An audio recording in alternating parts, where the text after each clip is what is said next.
이 복된 시간에 주시는 하나님의 말씀은 사무엘상 6장 1절에서 12절 말씀입니다. 사무엘상 6장 1절에서 12절 말씀입니다. 구약성경 415면에 있는 사무엘상 6장 1절에서 12절 말씀입니다. 함께 교독하겠습니다. 여호와의 궤가 블레셋 사람의 지방에 있은 지 7달이라. 블레셋 사람들이 제사장들과 목수자들을 불러서 이르되 우리가 여호와의 궤를 어떻게 할까? 그것을 어떻게 곳으로 보낼지 우리에게 가르치라. 그들이 이르되 이스라엘 신의 궤를 보내려거든 거저 보내지 말고 그에게 속건제를 드려야 할지니라. 그리하면 병도 낫고 그의 손을 너희에게서 옮기지 아니하는 이유도 알리라 하니, 그들이 이르되 무엇으로 그에게 그를 삼으리까 하니, 이르되 블레셋 사람의 방백의 수요대로 금동쪽 5과 금쥐 5마리라 하리니 너희와 너희 통치자에게 내린 재앙이 같음이니라. 그러므로 너희는 너희의 독한 종기의 형상과 땅을 해롭게 하는 쥐의 형상을 만들어 이스라엘 신께 영광을 돌리라. 그가 혹 그의 손을 너희와 너희 신들과 너희 땅에서 가볍게 하실까 하노라. 애굽인과 바로가 그의 마음을 완악하게 한 것 같이 어찌하여 너희가 너희 마음을 완악하게 하겠느냐. 그가 그들 중에서 재앙을 내린 후에 그의 백성이 따르지 아니하였느냐. 그러므로 새 수레 하나를 만들고 멍에를 메어 보지 아니한 나는 소 2마리를 끌어다가 소의 수레를 메우고 그 송아지를 떼어 집으로 돌려보내고 여호와의 궤를 가져다가 수레에 싣고 속건제 드릴 금으로 만든 물건을 상자에 담아 궤 곁에 두고 그것을 보내어 가게 하고, 보고 있다가 만일 궤가 그 본 지역 길로 올라갈새 베스메스로 가면 이 큰 재앙은 그가 우리에게 내린 것이요 그렇지 아니하면 우리를 친 것이 그의 손이 아니요 우연히 당한 것인 줄 알리라 하니라. 그 사람들이 그같이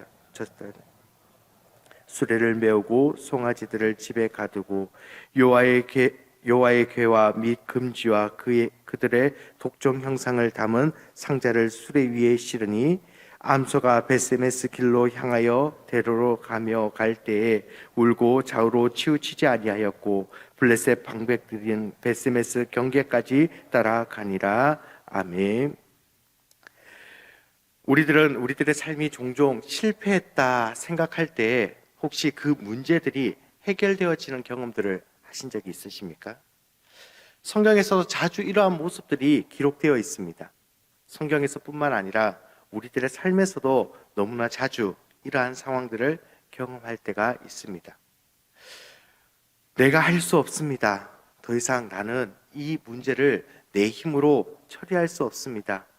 그 손을 들고 있을 때 그 문제들이 그 누구도 생각하지 않았던 방법으로 해결되어지는 일들, 오늘 마치 성경 속에서 하나님의 손이 블레셋 가운데에 모든 재앙들을 내리시며 그들을 치시는 모습을 바라보는 마음이 바로 그러하지 않은가 생각해 봅니다. 오늘 말씀을 다시 한 번 더 묵상해 보시면서 하나님께서 우리들의 삶을 어떻게 인도하고 계십니까? 오늘 이 시대를 살아가는 우리들은 어떠한 하나님의 손의 인도하심을 바라보고 있습니까? 라는 질문과 함께 우리들의 삶에 이 하나님의 도우심, 하나님의 인도하심이 있기를 소망합니다 라는 기도의 제목으로 다시 한 번 더 기도의 자리로 나아가는 우리들이 되기를 소망합니다. 혼합주의 문화에 빠져있던 블레셋, 하나님의 언약궤를 빼앗아 왔기에 그들은 자부하며 자신 있게 외쳤을 것입니다. 우리가 드디어 이 이스라엘을 치고 승리하였다. 하지만 이 전쟁의 기쁨의 감격이 넘치던 그 시기 가운데 그들에게 찾아온 수많은 위기의 순간들이 오히려 그들을 두렵게 만들었습니다. 자신들이 승리로 이끌었다라고 외쳤던 이 다곤의 신이 여호와의 궤 앞에 무기력하고 처참하게 무너져 있는 상황들을 경험합니다. 이 모든 상황들을 사무엘상의 기자는 5장 6절 말씀에 이렇게 고백합니다. 여호와의 손이 아스돗 사람에게 엄중히 더하사 독한 종기의 재앙으로 아스돗과 그 지역을 쳐서 망하게 하니, 하나님의 손에 일하심으로 그 백성 블레셋 사람들은 이제 망하게 되었습니다. 그리고 그 고난의 문제들을 스스로 해결하기 위해서 온갖 힘을 다하여 방법들을 모색합니다. 이것을 다른 도시로 옮기면 이 문제가 그치지 않을까. 하지만 그것은 단순히 그들의 생각이었습니다. 하나님은 그 법궤가 옮겨지는 곳마다 그 민족들을 치시는 일들을 하셨습니다. 오늘 본문 1절 말씀에 보면 이와 같은 고난의 시간이 7개월이라고 지났다라고 이야기합니다. 이제 더 이상 수많은 백성들이 죽어갔기에 그들의 사무치는 부르짖는 외침 속에서 더 이상 이 문제를 마무리 짓기 위해서 블레셋의 지도자들은 그들의 제사장들과 복수자들, 즉 이방의 종교 지도자들 앞에 이 문제를 가지고 가서 우리가 어떻게 이 궤를 해야 할까, 어떻게 이 문제를 해결해야 될까를 논의하게 됩니다. 그런데 여기에서 재미있는 것은요, 7개월 동안 당했던 그 고난 가운데 그들은 이스라엘의 여호와가 누구인지 깨닫게 됩니다. 그래서 처음으로 블레셋 사람들이 신의 궤가 아니라 여호와의 궤를 어떻게 해야 될까를 질문하고 있습니다. 이러한 어려운 가운데 문제가 반복되어져 가는 이 상황 가운데 왜 블레셋 사람들은 바로 이 법궤를 예루살렘으로 돌려보내지 아니하고 끝까지 이 법궤를 다른 도시로 옮기면서 가지고 있으려고 했을까요? 그리고 그들의 종교 지도자들에게 이러한 문제들의 원인이 법궤로부터 이어지고 있다는 것을 알고 있음에도 불구하고 어떻게 해야 될까를 묻고 있는 것일까요? 그 이유는 아주 단순합니다. 우리가 승리의 증거로 잡고 있는 이 법궤를 예루살렘으로 돌려보내면 어떻게 되겠습니까?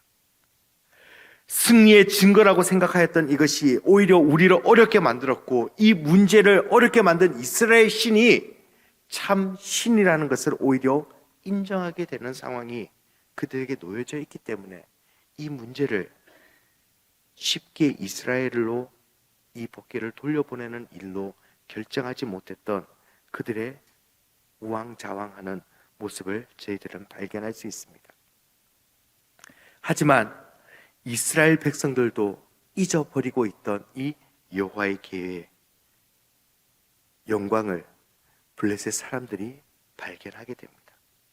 7개월 동안 찾아온 독종의 이 일들로 수많은 블레셋 백성들이 죽어감에 있어 그들은 이 문제를 해결하기 위하여 여호와의 궤라는 고백과 더불어 5절 말씀에 이스라엘 신께 영광을 돌리라라는 블레셋 종교 지도자들의 결론이 나오게 됩니다.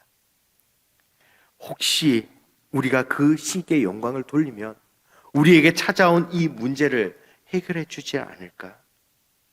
어두워져 있는, 무너져 있는 이스라엘 백성들이 발견하지 못하는 여호와 하나님께 영광을 돌려야 된다라는 결정을 하게 된 이 블레셋 종교 지도자들의 결정, 그들의 이 결정은 단순한 결정이 아닙니다.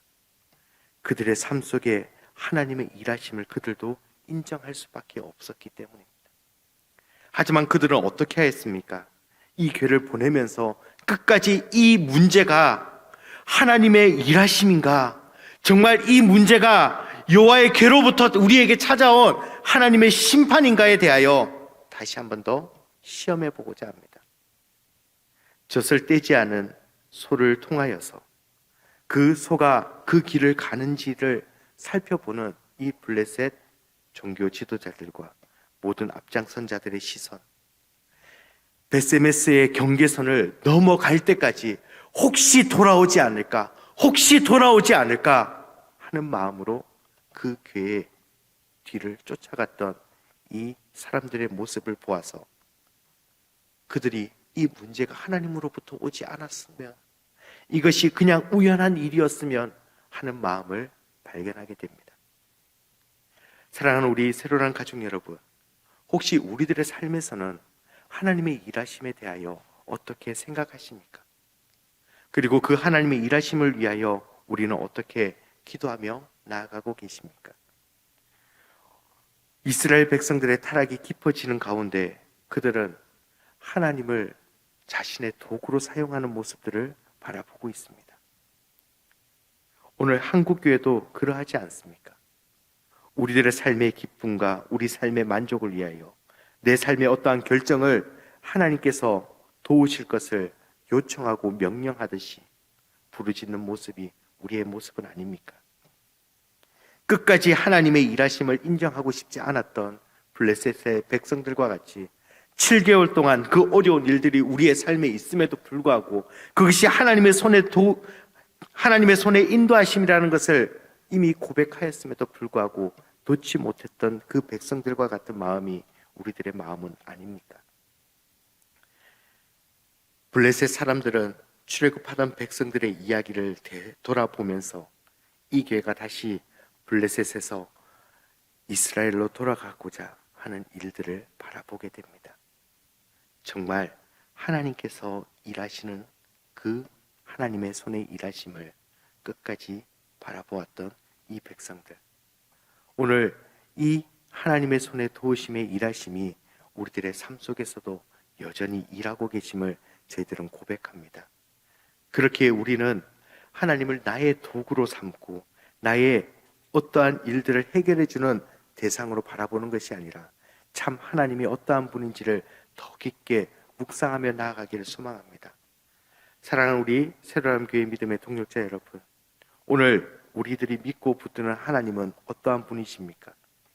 이스라엘 백성들과 같이 내 삶에 필요한 일들을 도와주는 분으로만 간구하고 그 하나님을 내 일의 도움으로만 생각하고 묵상하고 있지는 않습니까?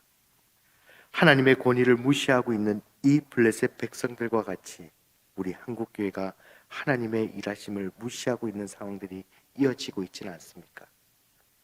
하지만 우리 살아계시고 일하시는 하나님의 섭리하심, 그 섭리하심은 성경에서뿐만 아니라 우리들의 삶에서도 다시 한 번 더 깊게 일하시고 계신다는 것을 기억하기를 소망합니다.